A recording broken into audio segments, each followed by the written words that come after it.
예루살렘만이 아니라 너희가 증인, 즉 복음을 전파해야 할 대상지는 온 유대 그리고 사마리아 더 나가서 땅끝까지 복음을 전해야 된다. 이렇게 말씀을 주시고 계십니다. 예, 그렇다면 가서 모든 민족으로 제자를 삼아야 하는 그 일은 어떤 것일까? 구체적으로 두 가지의 말씀을 주시고 계신데, 첫 번째 말씀은 아버지와 아들과 성령의 이름으로 세례를 베푸는 것이다. 이렇게 말씀을 했습니다. 우리가 여기서 놓치지 말아야 될 단어는 아버지와 아들과 성령, 즉 성부, 성자, 성령을 말씀합니다. 이 이름으로 세례를 베풀라고 하는데, 이 세례라고 하는 것은 어떻게 받아야 하는가? 마가복음 16장 16절에서 가르쳐주고 계신데, 믿고 세례를 받는 사람은 구원을 얻는다. 이렇게 말씀을 했어요. 그러니까 세례를 받는 사람들에게 그냥 세례를 받게 하는 것이 아니라 믿고 세례를 받게 해야 한다는 거예요. 그럼 무엇을 믿게 해야 할까요? 바로 아버지와 아들과 성령의 이름으로 세례를 주라고 하는 말은 하나님을 믿게 하고 예수님을 믿게 하고 성령을 믿게 하고, 그리고 하나님을 믿고 예수님을 믿고 성령님을 믿고 세례를 받게 하라는 거예요. 그래야 구원을 받는다는 거예요. 세례를 그냥 받으라고 해서 받는다고 구원받는 것은 아닙니다.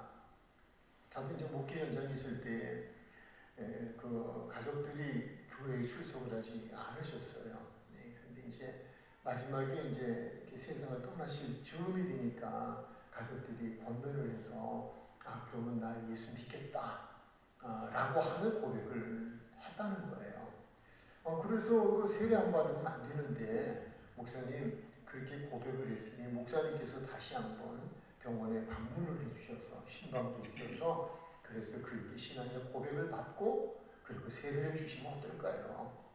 사실 어떻게 보면 기울었죠. 이미 좀 어렵죠. 그래도 또 주님이 하실 일이니까 저는 가서 예수를 믿으십시오. 믿으십니까? 그러면 세례를 베풀겠습니다. 라고 했지만, 하나님이 하실 일이지만 이 안에서는 세례를 베풀었다고 해서, 그가 세례를 받았다고 해서 구원을 받았을까라고 하는 회의적인 생각이 제 안에 있죠. 왜 그러냐면 말씀이 그렇잖아요. 믿고 세례를 받은 사람은 구원을 얻는다. 이렇게 전제적이 되어 있잖아요. 그러니까 믿지 않고 세례를 받는 건 사실 별 그런 의미는 없다. 이런 말씀이 되어지잖아요.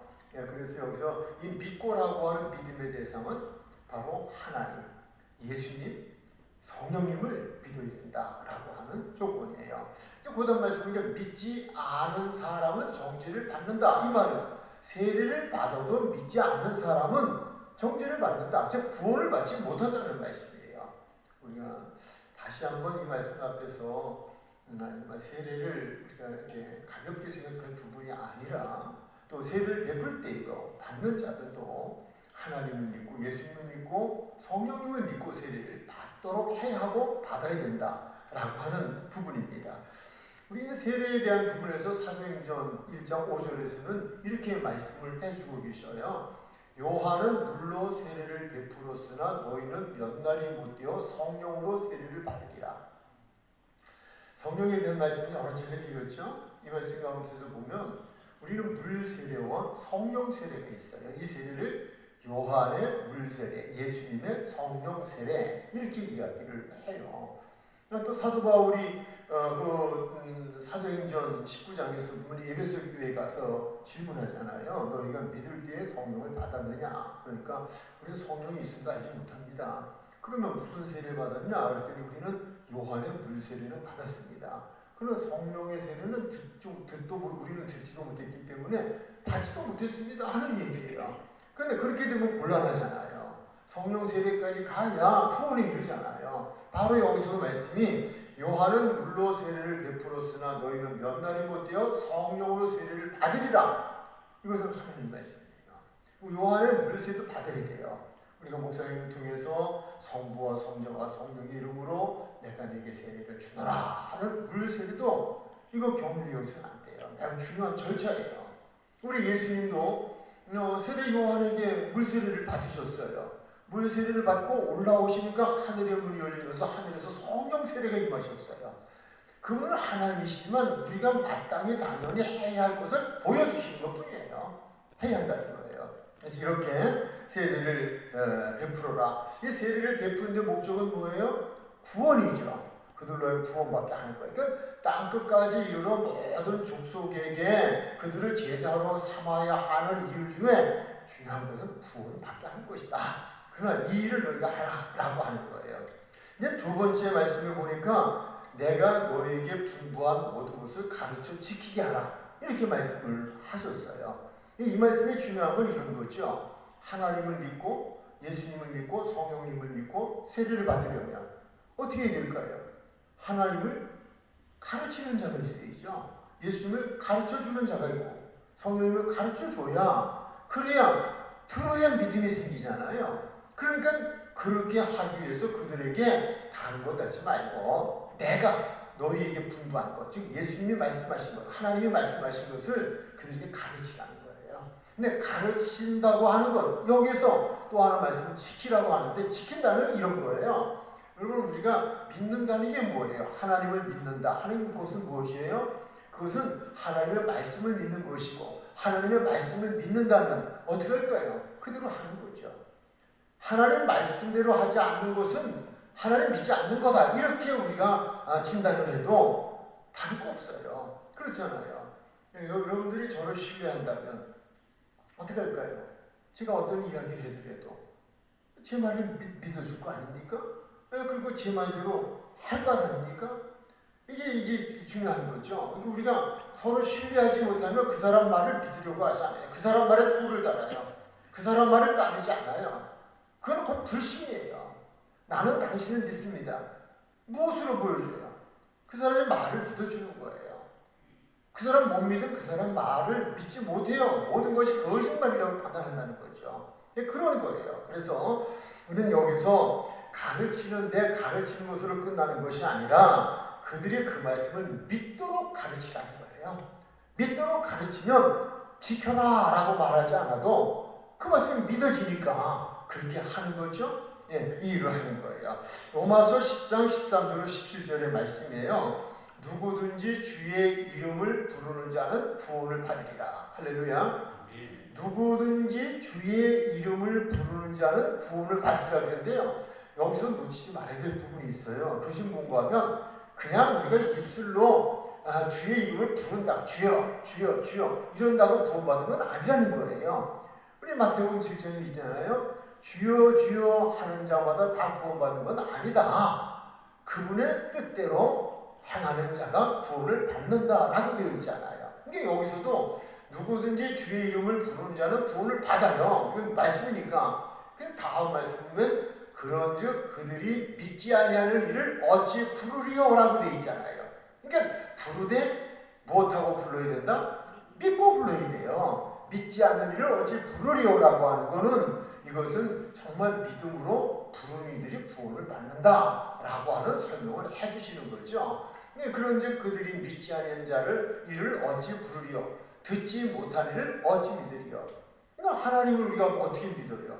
알지도 못하는데, 예수님 모르는데, 성령님을 모르는데 어떻게 믿어요?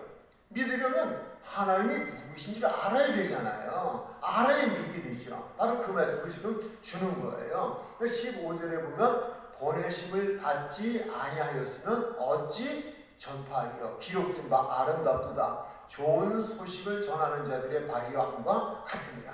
그러니까 내게 누군가가 와서 복음을 전해줘야 돼요. 그 복음을 전해주지 않으면 나는 하나님에 대해서 전해주지 않으면 하나님을 알지 못하니까 못 믿는 거예요. 그러니까 전해주는 자가 있어야 되는데 그것을 전해주는 자는 복 있는 사람이라는 거예요. 다시 다음 말씀으로 18절로 한번 넘어가 볼게요. 16절인가요? 네. 그러나 그들이 다 복음을 순종하지 아니하였도다. 이사야가 이르되 주여 우리가 전한 것을 누가 믿었나이까 하였으니 이 말은 뭐예요? 복음이 전파됐다고 다 믿는 건 아니에요. 하나님을 가르쳤다. 목사의 자식으로 태어나서 목사의 집에서 성장을 하고 목사를 아버지 목사를 통해 말씀을 들었다고 해서 그 믿음이 있다 그렇게 말하기에는 문제가 있다는 거예요. 교회를 다녔다 중요하죠. 그러나 그것보다도 더 중요한 건 믿어야 된다라고 하는 거예요. 그래서 여기 그 말씀에서 주는 거예요. 그러나 그들이 다 복음을 순종하지는 않았다. 이사야에게 주여 우리가 전한 것을 누가 믿었나이까. 그러니까 믿으려면 어떻게 되느냐. 전하는 자가 또 중요해요. 그러므로 믿음은 무엇하면서 난다? 들으면서 나요. 그러니까 전해주는 자가 없는데 어떻게 들어요? 전해주는 자가 있어야 되죠. 그리고 전해주는 자가 그걸 잘 들어야 되죠. 그런 말씀을 주시는 거예요. 그런데 여기서 또 중요한 건 그리스도의 말씀을 전해야 된다라고 하는 거예요. 다른 이야기가 필요하지 않아요. 정말 오직 예수 그리스도 우리의 구원자 그 하나님 도우시는 성령님 오직 성경에 기록되어진 말씀이 우리에게 매우 중요하다라고 하는 것을 말씀을 해주고 있습니다. 자, 이제 지금까지 말씀을 드린 대로 예수님께서는 하늘나라로 올라가시기 전에 사랑하는 제자들에게 또 그 앞에 모인 이들에게 여러분들은 가셔야 합니다. 어디로? 모든 족속에게로 가야 합니다. 모든 민족에게로 가야 합니다. 모든 민족에게로 가야 하는데 가야 하는 이유는 모든 민족을 제자로 삼기 위해 가야 합니다. 그리고 가서 제자로 삼는 일은 이런 일입니다. 라고 하는 것을 제가 지금 설명을 드렸어요.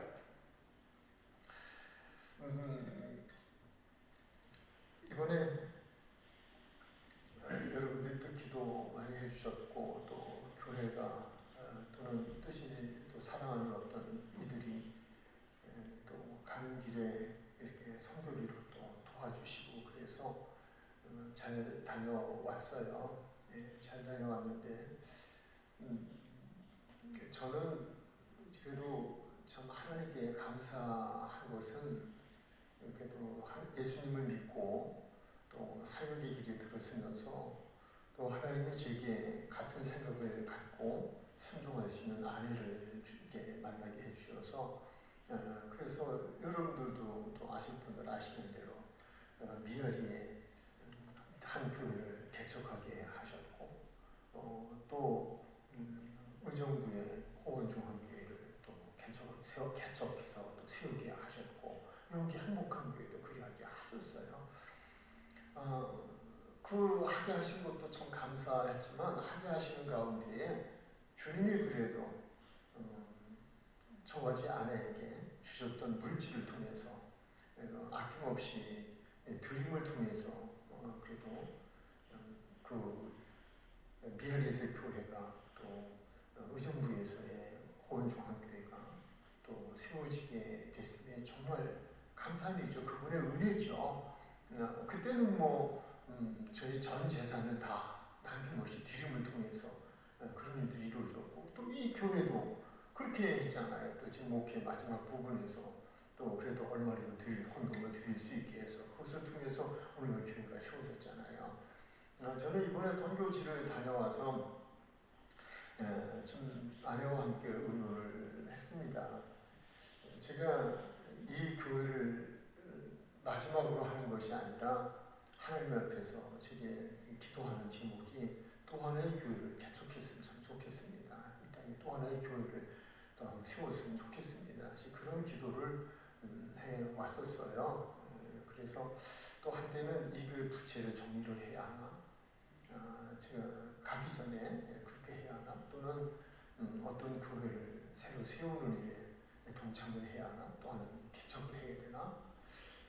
이번에 이제 기르기스탄을 가서 선교지를 돌아오면서 정말 거기에 하나님이 하실 일이 하나님께서 하게 하실 일이 이거구나라고 하는 것을 제가 오늘 말씀과 같은 그런 것을 성령께서 깨닫게 해주시고 뜨거운 마음을 주신 거예요.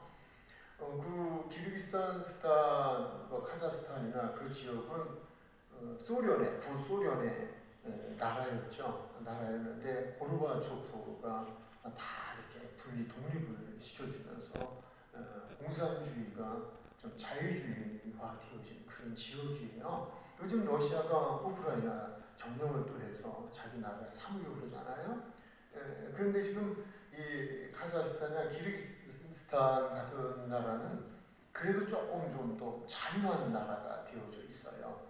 그래서 복음을 전하는데 좀 제한적인 것은 있어요. 무슬림 나라이고 아주 공산주의 그런 잔재가 있기 때문에 그렇지만 그러나 복음을 전하는데 그렇게 큰 어려움은 없이 할 수 있는 그런 배경들이 되어 있어요.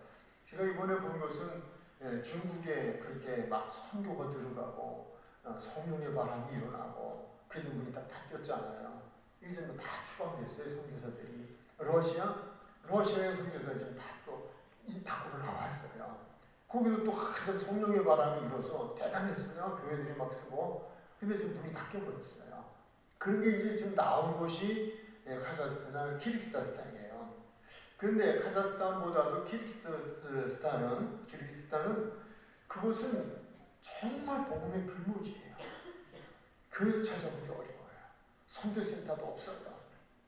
그래서 이번에 성령께서 제 마음에 마음을 주시기를 그래 여기에 제자를 삼으려면 어떻게 얘기해요? 우선 모일 수 있는 건물이 있어야 되잖아요. 건물 없이는 안 돼요. 예수님도 회당에서 복음을 전하셨거든요. 사도 바울도 유럽을 전도하면서 소아시아 이런 곳에 가는 곳마다 그래도 모임의 장소가 있어서 사람들을 불러 모아놓고 했어요. 그리고 또 하나는 교회를 세우는 것보다 중요한 것은 교회를 세우면 뭐예요?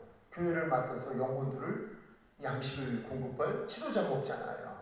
그 지도자는 우리가 가서 할 수 있는 게 아니에요. 현지인을 빨리 지도자로 제자로 삼아야 돼요. 그들을 제자로 삼아서 그들로 하여금 나가서 복음을 전하고 또한 모인 이들을 교회를 세워서 그곳에서 그들의 영혼을 구원하는 일을 확대해 나가야 돼요. 근데 아직 그게 안 돼 있어요. 그래서 저는 이번에 다녀와서 좀 제 마음에 주신 그런 생각을 안 하고 일어나면서 키르기스탄에 완전히 아직은 현재 불모지니까 그곳에다가 선교센터를 하나 세우면 참 좋겠다. 그래서 선교센터를 세워서 신학교를 했으면 좋겠다. 근데 제가 그 다녀와서 기도하는 중에 이런 마음을 주시더라고요. 예수님께서 12제자를 세우셔서 그들을 파송함으로 세계 복음화가 됐잖아요.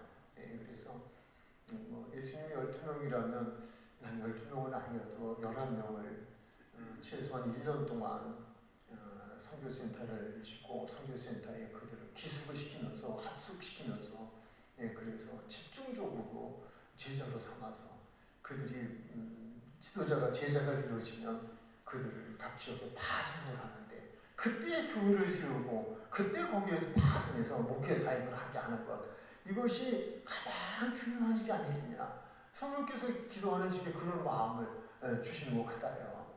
그래서 일단은 지금 저희가 지금 미사일에 살고 있는데 주신 것 일단 정리를 좀 하기로 아내하고 합의 결정을 했습니다.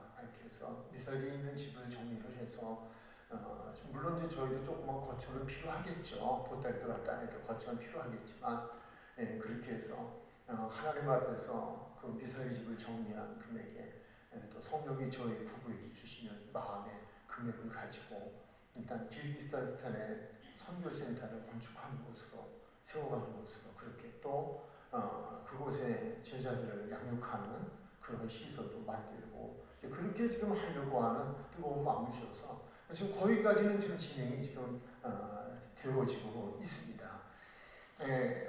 저는 조금 더 이제 여러분들에게 선교 보고를 하면서 이제 앞으로의 사역에 대한 이제 말씀을 좀 드리고 있는데, 그래서 그들을 그냥 방치하지 않고 합숙 훈련을 시키면서 최소한 1년 정도라도 먹여주고 재워주면서 집중적으로 제자로 만들고 시간이 없어요. 그래서 그렇게 해서 파송을 하고 그 다음에 교회들을 세워가면 그러면 기르기스에 하나님의 복음이 또 세워지고 언젠가는 또 막힐 수도 있겠다는 생각이 들어요. 복음이 또 막혀져요. 그 안에 빨리 해야 되겠다. 그런 생각이 지금 좀 되어지고 있습니다.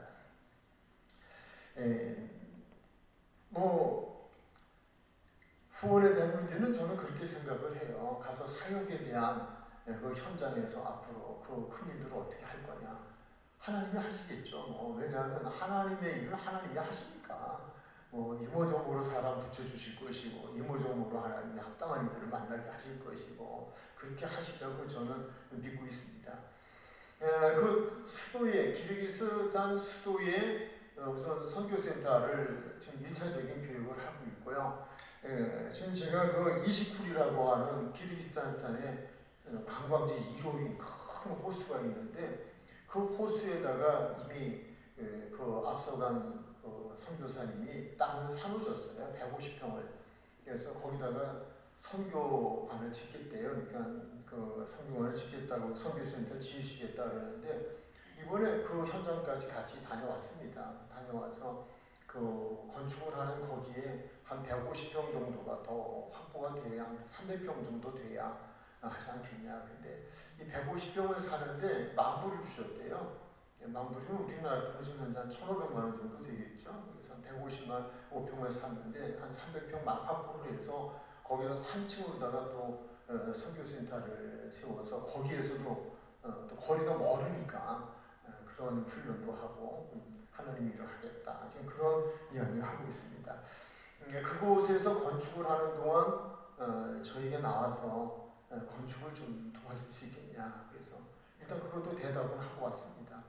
제가 언어는 통하지 않지만 가서 일하는 거는 뭐 크게 어려움이 없고 또 한국에 근로자로 왔던 분이 거기 이제 앞으로 목사로 세움을 받기 위해서 훈련받는 중에 있기 때문에 한국말을 좀 꽤나 해요. 그래서 뭐 의사소통에는 별 어려움이 없겠다. 그래서 거기도 센터가 건축이 되어지는 한은 제가 가서 같이 선교센터를 건축하는 일을 하겠다. 그렇게 일단 약속을 하고 왔습니다. 그러나 이제 수도 비시케라고 하는 수도에 본부가 세워지는 선교센터를 저희가 이번에 하나님께서 또 주셨던 물질을 가지고 또 이렇게 드림을 통해서 세워간다면 그 일 또한 좀 해야 하는 그런 상황이 지금 있습니다. 모든 것은 하나님의 은혜이죠. 얼마나 감사해요.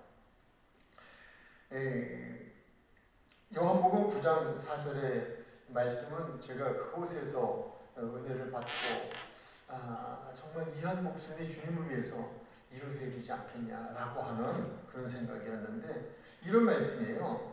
때가 아직 낮음에 나를 보내신 이의 일을 우리가 하여야 하리라.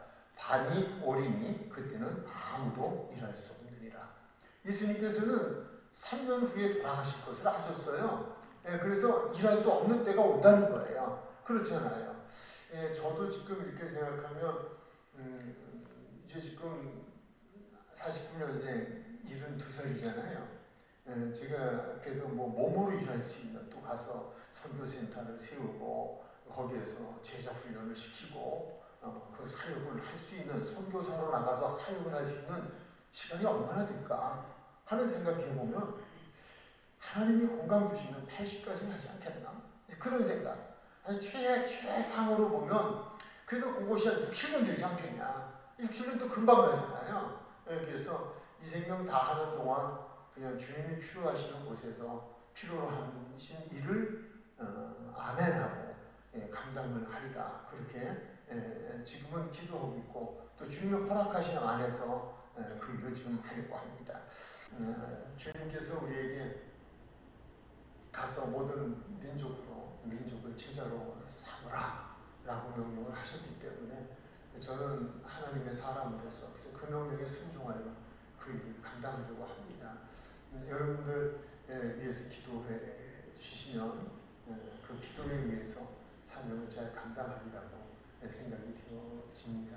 또 기회가 주어지면 또 결정되어지는 부분에 따라서 여러분들에게 보고 드리고 또 함께 기도를 부탁드리도록 하겠습니다. 기도하시겠습니다. 하나님 감사합니다. 오늘도 저희들에게 귀한 마지막 시대 속에 해야 할 주님의 명령을 들었습니다. 우리 모두 행여나 나는 가지 못한다 하더라도 보내는 선교사들 되게 하시고 기도하는 선교사들 되게 하여 주시어서 선교사로 선교 현장에서 생명 다해 사명을 감당하려고 하는 하나님의 사람에게 이 좋은 믿음의 동역자들 되게 하여 주옵소서. 감사하며 예수님의 이름으로 기도드립니다.